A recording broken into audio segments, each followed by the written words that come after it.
অপার সৌন্দর্য বগালেক। এই যে বগালেকে আমাকে বন্ধু চানমিয়া কাপড় খুলতেছে, এখনই নামবো গোসল করতে। আর এই যে আমাকে বাবু ভাই শুট করতেছে, camera shoot, selfie shoot.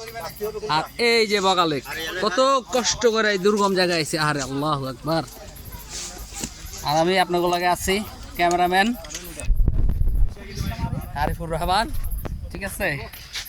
Boga Lake army camp, ওই যে বগালেক আর্মি ক্যাম্প, পর্যটক আর পর্যটক। ভালো